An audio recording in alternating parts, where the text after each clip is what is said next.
Hello, everybody. Brenda Balenger and Ted Benford. Ted is from Community Rowing Inc. in Boston, Massachusetts, and is here to talk about inclusion, diversity, and equality, which has been a little bit of a focus. We had a track here at USRowing this year.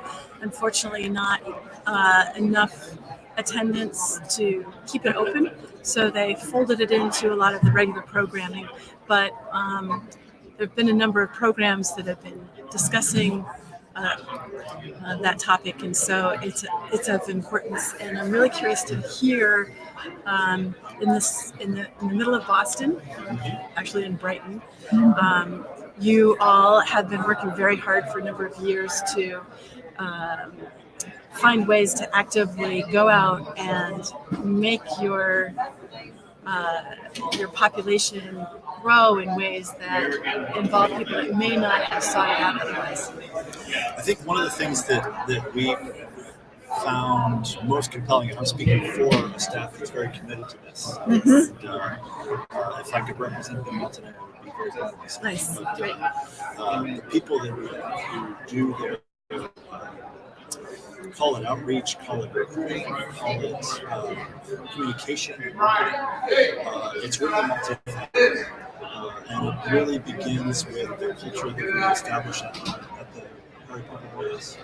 So one of the things that the ethos and the kind of the way that we approach access to it is that we don't distinguish between someone who may have a physical or intellectual disability and someone who doesn't.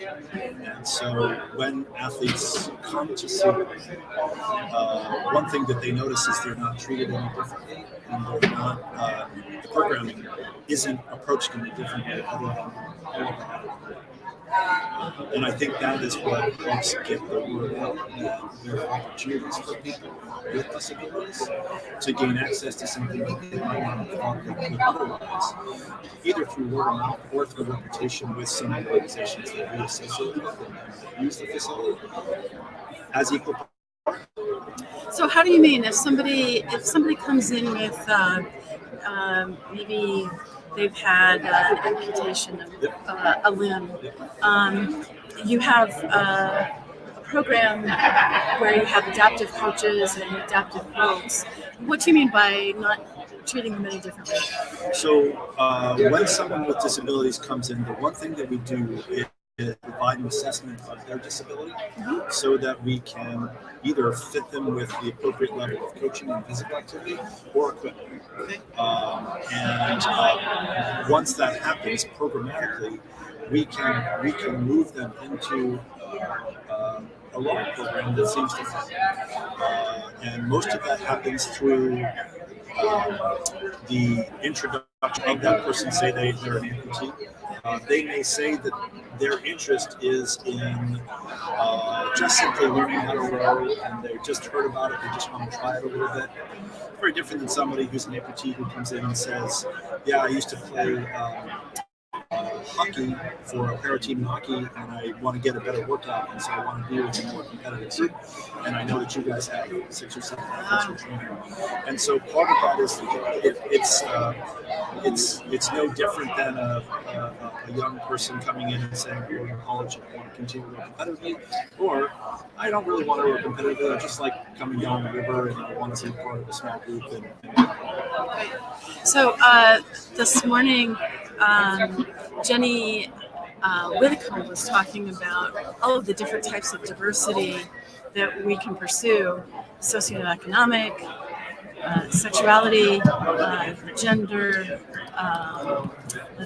race. What else? I mean, it's huge, right? And so you have lots and lots of different programs that actively go out and make it possible. One of the things I really loved that she talked about was, what music do you play? And in your house? And is it, so, her example was the old guys playing the Beach Boys. And so do you allow somebody else to play a different type of music to show that they're, it's more comfortable for everybody? Do you have things like that you have as policies or procedures that help? A big part of what we do is, I think when it comes to certainly gender, sexuality, sexual identification,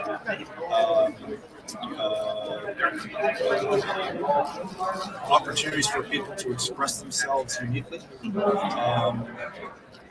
There's, I think, a general approach that CRI, part of what people take pride in CRI, and this isn't so much a marketing plug for CRI, but the idea being that it matters more to the people how they interface with the sport to us than it is how we permit them to do it. How wonderful that is. So the focus is on the sport, not who's doing it. Right? Yeah. So we have, we serve 60 kids in our competitive group. We have kids who are starting with their identity in those programs. Just as equally, we have young people who are coaches. Just as equally as we do maybe with someone who's maybe like we just used a recent amputee who's self-conscious about how they're going to be perceived and how they're going to fit into this.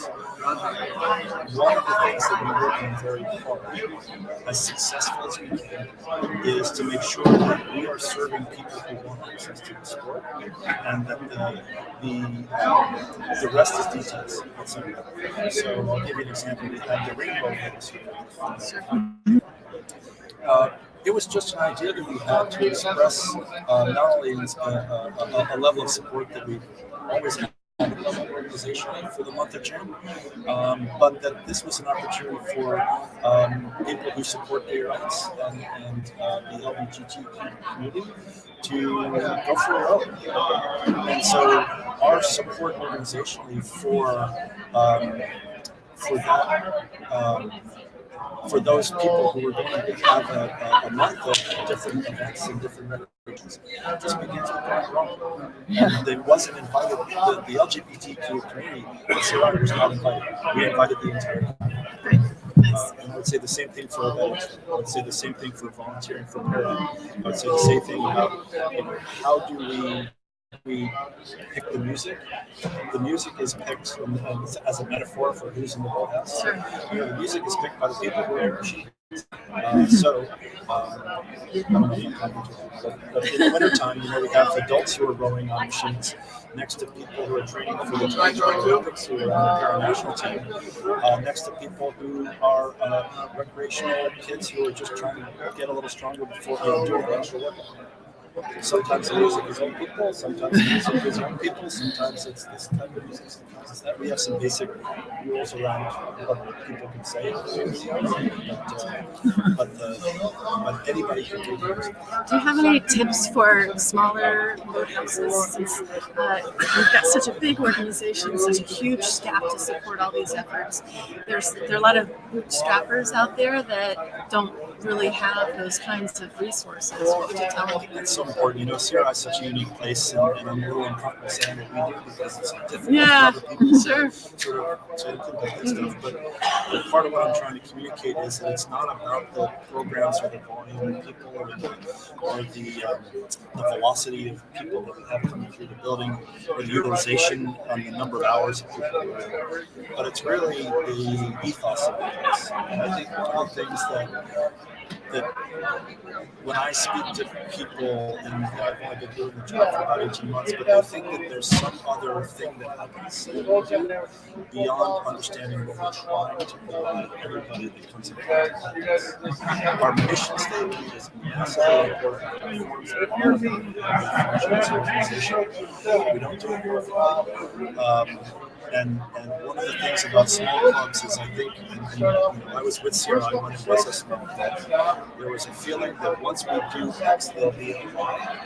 And one of the things that I think CRI has evolved into is the X is the process by which we grow, the process by which we invite people into our community, and understanding that our mission is to provide everybody who wants access to the sport the opportunity to try out is different than some of the conversations that people may have about the value of their program versus the value of another program within the organization.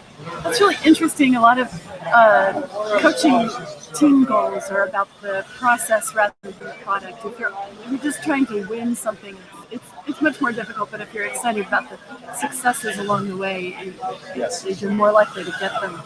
Yeah, and the level of cooperation that's needed to do that.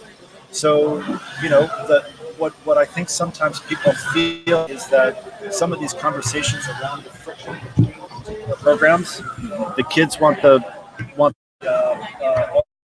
and the adults to the cohorts that struggle and compete. But one of the things that we really focus on that I think is universal in rowing clubs is you've got to find a way to communicate the additive nature of whatever people are doing at your organization. Okay. So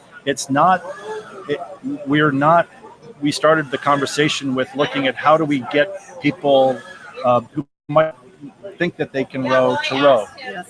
Part of that is giving all of our staff the sort of the expression, the support that says our community is enriched by having people with disabilities rowing. Our adult population is enriched by having a vital and vibrant youth community. Yes.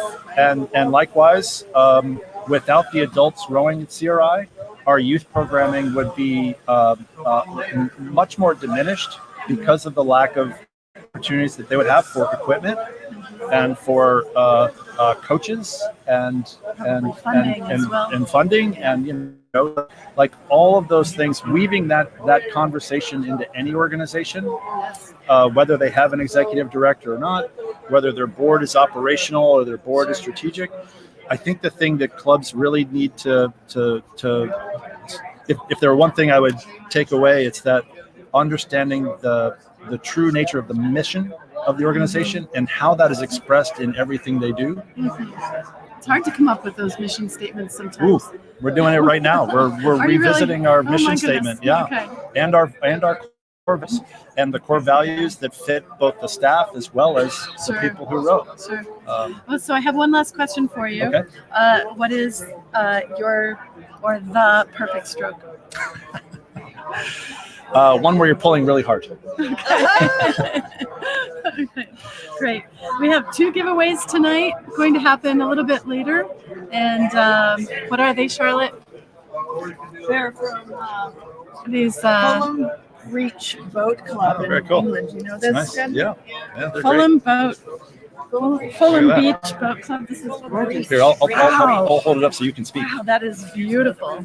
Very nice. And this looks like a wind vest as well. These are gorgeous.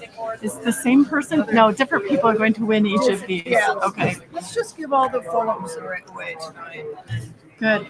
Yeah, so stop by our booth, the corner of the vendors room, and come and talk with us. Drop your card in the box. Are we gonna do this now, Charlotte? Well, I'm going to draw one. Very good. Oh, great. Outstanding.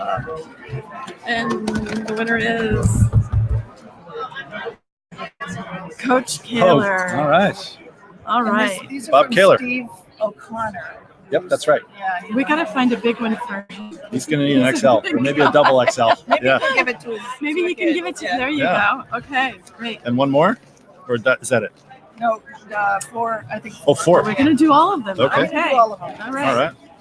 Make sure that you stop by and see us tomorrow. Linda Murray. There we go. Linda on the back of a Rocket Science rowing sticker. So Linda, Awesome. we've got one for you. These have all She's right been there. vetted by Jeez. our Our accounting Yes, firm. vetted. Oh yes, they've been in a locked box. Calvin Coffee with the coffee simulator. Husky grad. All right. And tell us a little bit about the Fulham. Fulham Reach is a really. This is a good use. This one's been This is around well the block loved. there. Yeah. Nurmit Dinesh, the founder and CEO of Afloat Inc. Yes. All right. Great. Very cool. Congratulations. Yeah, Fulham Reach is an interesting club. It serves not only kids in the local area around Fulham, which is in the city of London, but it also serves 5 prison populations. Yes. So they Men go and into women. men They and have women. They have a Yes. women's prison as well. And it's a remarkable program to talk about inclusion. Inclusion within the prison, and then when they get out, in their boat clubs as Yes, well. they transition into the club. So when Yep. is CRI going to the Going to the prison? Concord. Well, who knows? We'll see. The sky's the limit. So again, we are with the International Rowing.chat network. This is Ready Row USA, and thank you so much, Ted. Appreciate your time. Thank you very much. Okay. Thanks.